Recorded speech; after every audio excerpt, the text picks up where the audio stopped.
Hello, everyone. It's Oracle and Raven for Clock Tower Files. We are doing something different today. It's kind of our speed round Yes. episode.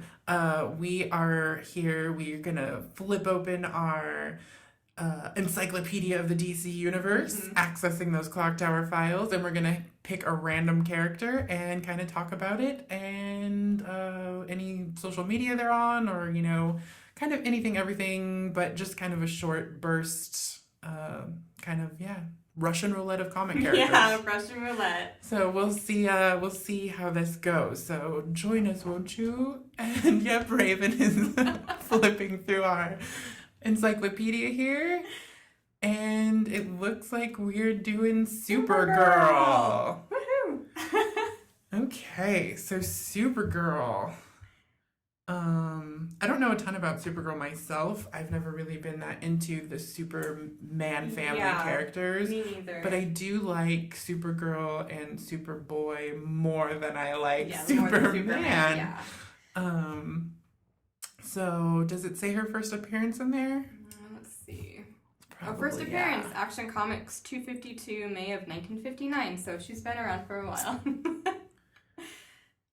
And so her real name is Kara, obviously. Yup, Kara. Yes. And let's see her. She can absorb energy and can fly, has super strength, super speed, invulnerability, acute hearing, so basically everything that Superman has, she kind of has as well. And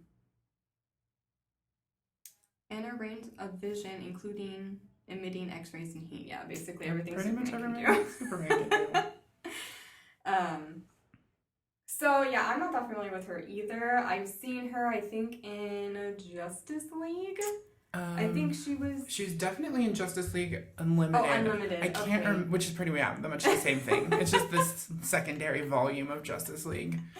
But I don't remember if she was actually in Justice League that first few seasons. I couldn't tell you. It's been a while since it's been a really long time since I watched the first. But I know they mostly focused on the original 5. Yeah, I mean, that makes sense. But so I meant Justice League Unlimited. Yeah, which I prefer because you get to see all these extra characters. That I otherwise still wouldn't have known. Yeah. So I know, I wish that show never ended.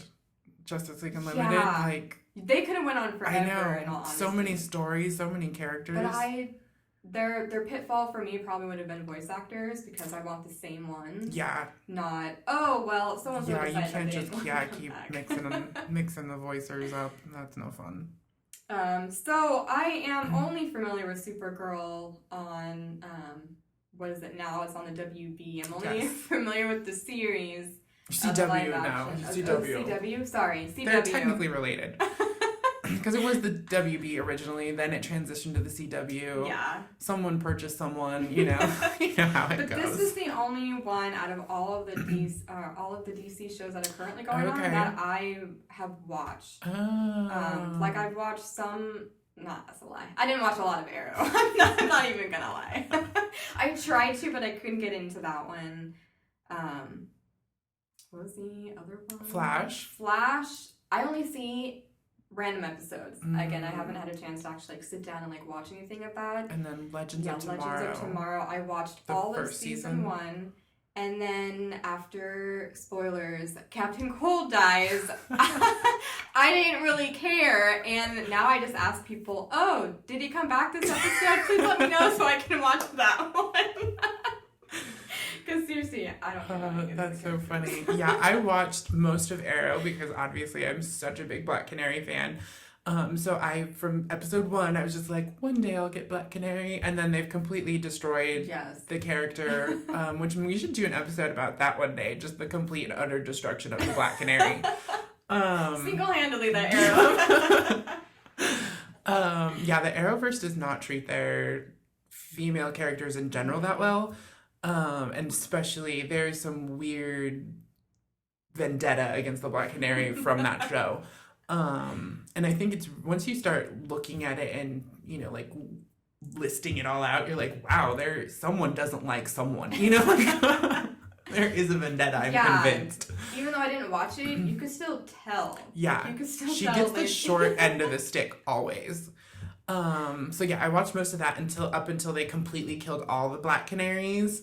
And then I was like, I quit. Bye. You know, no Laurel, no Arrow. Yeah. So I quit that. I did watch the first season of The Flash, which actually, yeah, if you like Supergirl, you'll like The Flash.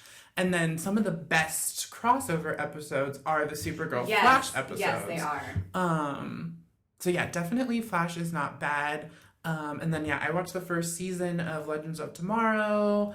I didn't like it that much. Again, I'm with you. Mm-hmm. Captain Cold. Mm-hmm. I'm all about my Captain Cold.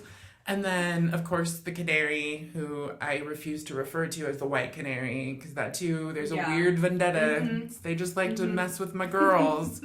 So not too into that. But yeah, Flash and Supergirl are, I think, the strongest, because I think they do better at honoring the characters. Yeah. Than Arrow, certainly, and then Legends of Tomorrow is iffy. Yeah, you know, like sometimes, yeah. sometimes pretty good, sometimes not so good. But yeah, Arrow for me consistently just kind of disrespects the characters and the source material. And as a viewer and fan of both, I often feel like I'm being kind of abused. Yeah. So, but Supergirl, really, sorry to interrupt you, but, I think it's really cool that she gets to be the first female of this new generation that gets to lead a television show for the superheroes. I did like that a lot, which is why I sort of fell in love with it, because seriously, I was like anti all super people for like a long time. And then finally Supergirl came on, and I think it was on, was it CBS? It was on a different one before it moved to the CW. Yes.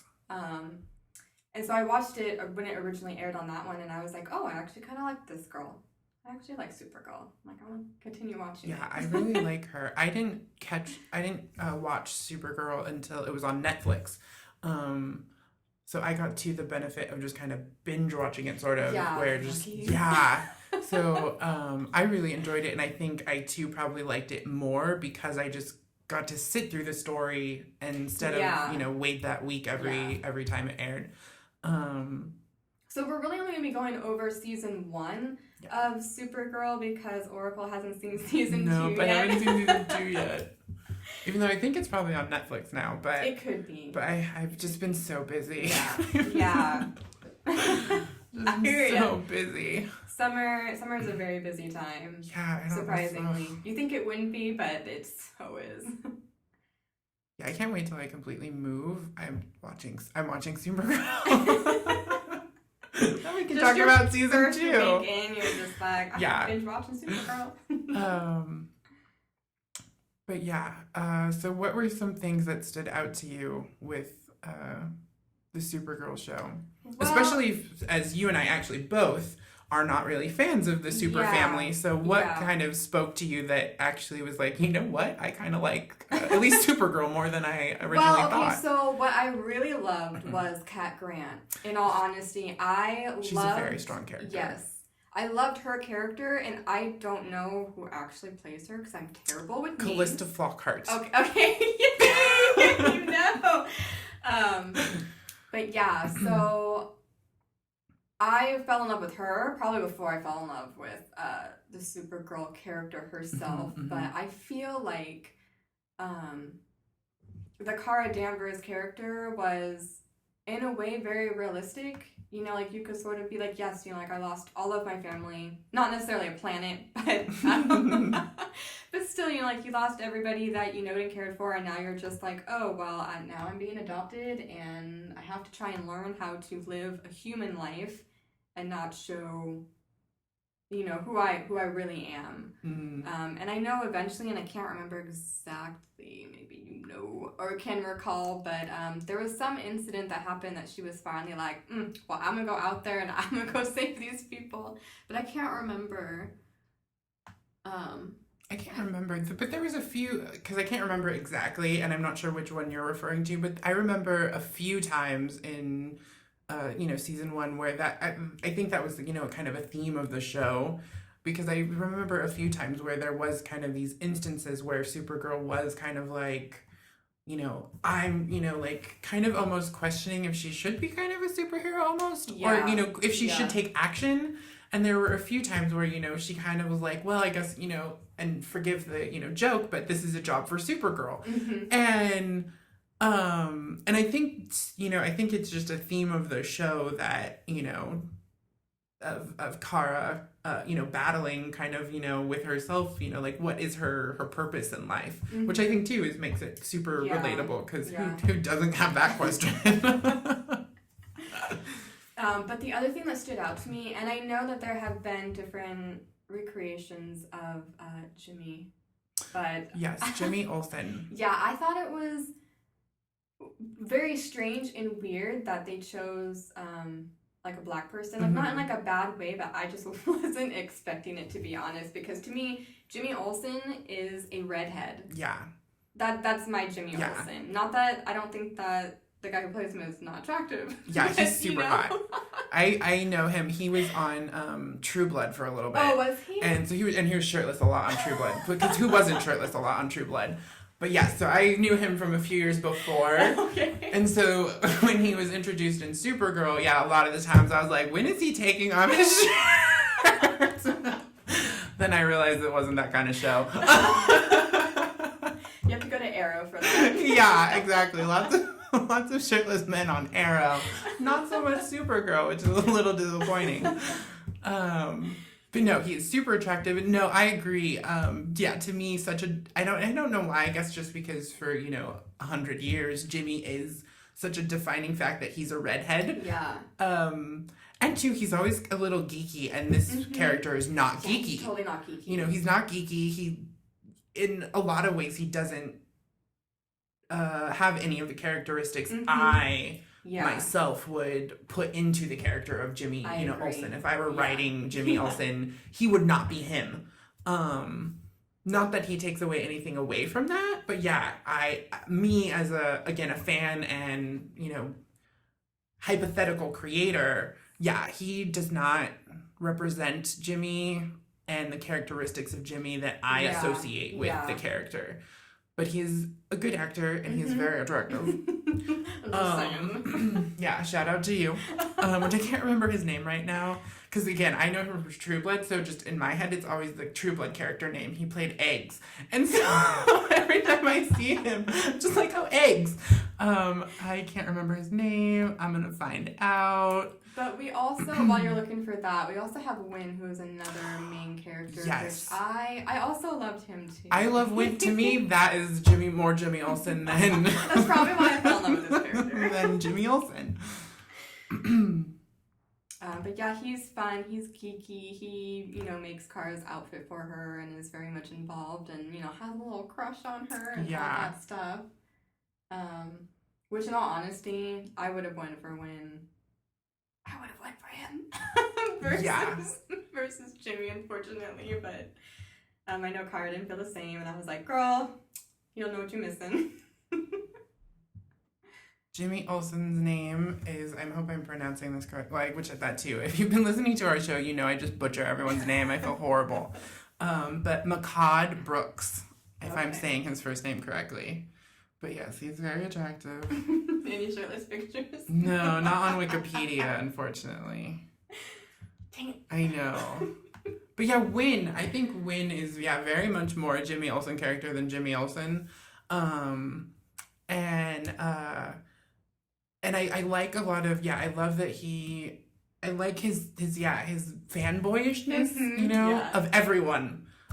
He's very, which you haven't really watched a lot of Flash, but you maybe saw him in a crossover episode. He's very much the Cisco Ramon of the Supergirl show. I know Cisco. Okay. Very similar character types. The fanboy of all the characters within the universe. Very heavily involved with the behind the scenes of our superhero characters. And like in the case of Supergirl, he creates her costumes. Cisco creates a lot of the costumes for the other extended universe.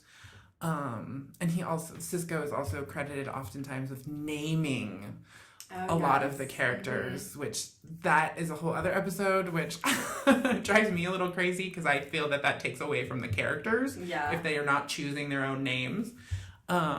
But yeah, very similar. But for the show purpose, of course, it's just like, well, how did they come up with their names? Yeah. So, of course, someone has to be like, oh, well, I deem this person to be this, so therefore. I just find it a little lazy, though. Yeah. Because, it's always one person. Yeah. It's just this one kid who gets to pick everyone's costume and everyone's name. And it's like, wow, just way to take away all urgency from the actual character. But that's okay. I do like Cisco, too. I just have an issue with the writers and the producers, apparently. There's my real beef. Yeah, you nailed it. But yeah, back to Supergirl. One thing, which is a total side note, and you let me know if you ever noticed this, because you've watched more of Supergirl than I have. I've only seen season 1. There is, and this too, I could just be reading into this myself. There's like this very hinted at bisexuality to Win that I really like. Have you noticed that? Okay, give me an example other than Jimmy.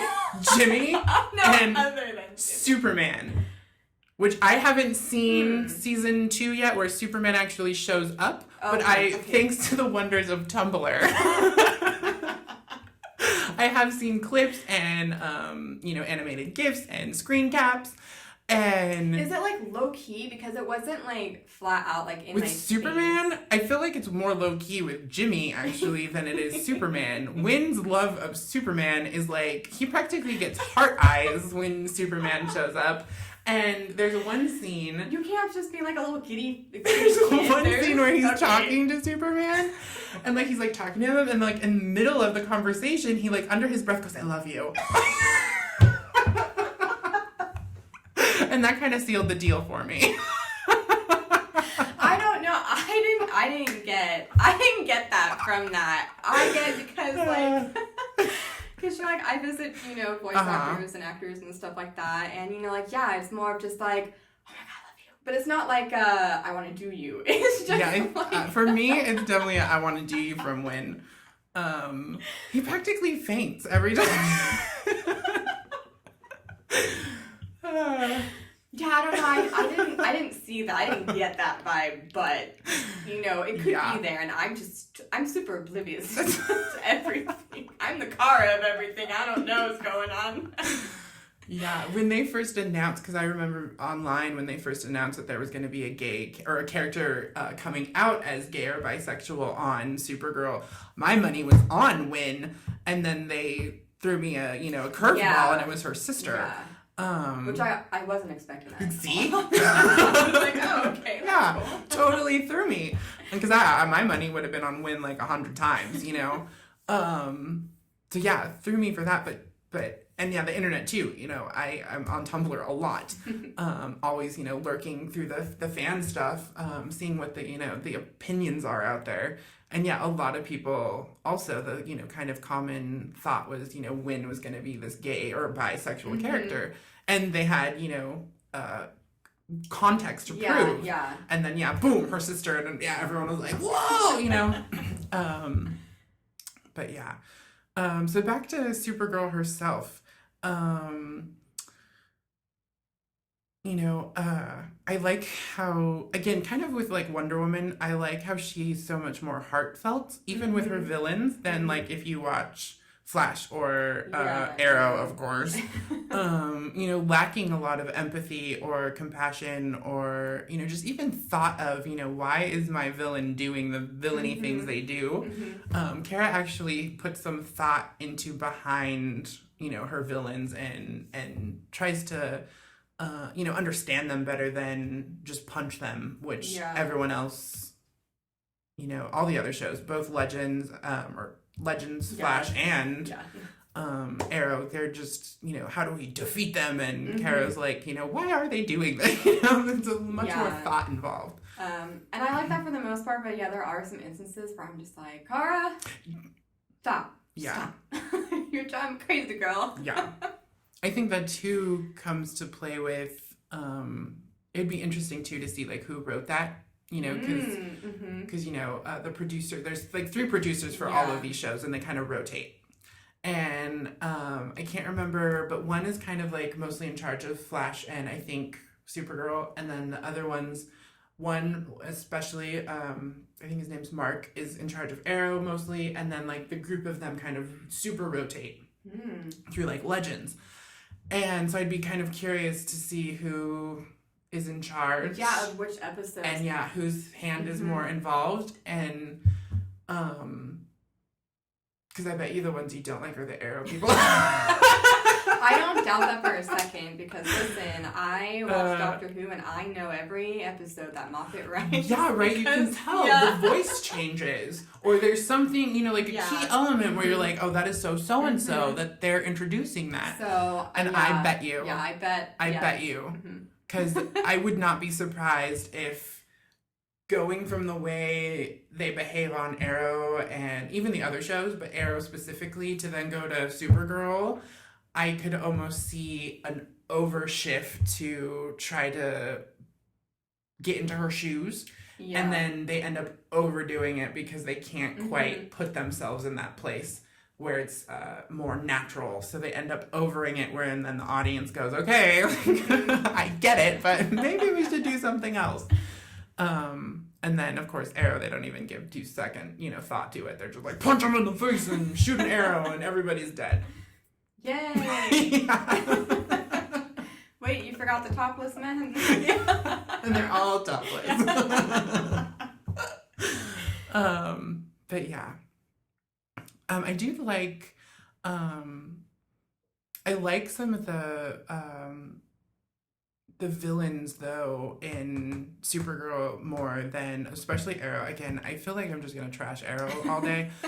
But I think Flash and Supergirl have the strongest villains, just visually, character-wise, like just across the board. I find that they're stronger villains, more interesting villains, and more unique compared to the other Arrow and Legends. What kind of villains have stuck out to you for Supergirl? Season 2 villains, because you haven't seen it. Okay, what? Tell me anyway. I might know them. Okay, no, wait. So let me hardcore think about season 1. Yes. I liked the Toy Master because he was connected to Winn. Now, I don't know if you necessarily agreed with, yes, they should have been related, but again, they were able to humanize him, which I haven't really seen in anything else, which of course is the magic of Supergirl. But yeah, it was just like, oh yeah, you're like, I'm doing this for you, son, and whatever else, but then not really. But yeah, no, I agree. The manipulation. Toy Man, that's a really good one that actually wasn't even high on my list, but now that you said it, I'm like, oh my gosh, I do remember watching that episode, and my brain is now shut down like my phone. For our listeners out there, my phone had a major meltdown yesterday. It pretty much went into a coma. Yeah. I managed to orgle it out of it somehow. It took a few hours, but I finally did it. But now I feel like my brain is suffering the same virus. So what is that damn character's name? Toy Master? Toy Master? Thank you, Toy Master. We can call him Toy Man, though. I wanted to call him Toy Man so bad. Oh, God, they interrupted me and screwed up my whole brain. Yes, Toy Master. I really liked the way they handled him, the way they set up, the relationship, and even just the scenes with him, the creepy, arcade, and, it was just very striking that I get in our character I never really gave 2 thoughts about. I was like, oh, I love, that when a show or comic or whatever takes a character I never cared about and at least made them interesting to me. Yeah. And then Livewire. I really like Livewire. Oh, right. She did start off on I just wish she had short hair because, again, I like nodding to the way the characters, look. So I would have liked... I forgot about Livewire. Yeah. Really? At least on that show, because I saw her and on the crossover with Flash and Yes. Supergirl. So I know she exists, but I forgot that she started on Supergirl. I was like, oops, yep. Yep. She started on Supergirl. But yeah, I wish she had short hair and looked a little more like, Livewire. They have some, nods, like her, her very pale skin, the dark lips. But I wish they'd costume her up a little bit more, and yeah, I would have loved actual, short, spikier hair, more akin to the other appearances of Livewire. Because I love the cartoon Livewire. Yes, so much. Yeah. And then I liked the team up, the crossover episode with Flash and Supergirl and Livewire and Silver Banshee. I like that episode, but I don't like Silver Banshee's costume. Yeah, I didn't care for her. So at poorly all. done. So poorly done. Which I don't know how you screw up like skull makeup. That's what Silver Banshee Very should look easy, like. apparently. Yeah, very easily. Yeah, like she should have like it's skull makeup on her face, and her costume is like supposed to be super striking black and white, and they just made her like this cheap Halloween store zombie girl, like the Dead Bride. They took the Dead Bride costume and threw it on her, and were like, okay, go scream at Supergirl for a little bit. So yeah, that was a little disappointing. But I love the episode itself of them teaming up. If I ignore their costumes, I really enjoy that team up episode. That I crossover really love episode. their team ups in general, though. Yeah. Even if they didn't have any villains, because I would just watch those two go back and forth with each other all day. Yeah, That's how much I Flash love and those guys. Supergirl's crossover episodes are the strongest episodes, not only of the crossovers, but I think of all of the 4 series. I find that those episodes, those crossovers for Flash and Supergirl tend to be the strongest in general. And I don't know why they can't do that all the time. Yeah. Who gets to write those? Because they need to be a regular writer. Because those are some of the strongest episodes. And the ones that stick out in my mind the most. So yeah, it's a little unfortunate that they don't put that same effort, or the same team doesn't get to work on it more regularly, because those are the most memorable. What else? Is it good? Good? Yeah, I think we're good. Okay. Oh my goodness. And another interruption right on our signing out. So thank you for joining us. You can find us on Stitcher, not SoundCloud right now. We haven't fixed that yet. iTunes, Stitcher, Podbean, which is our new host, so our main focus, Tumblr, Twitter, and now Facebook as well. Just Google us. Clock Tower Files. Find us wherever you possibly can. Comment us, rate us, like us, share us. And then if none of that works for you, reach out to us directly at clocktowerfiles@gmail.com. Thank you for joining us on this rapid fire edition. Let us know if you'd like us to do more. This is Oracle and Raven signing out. Bye.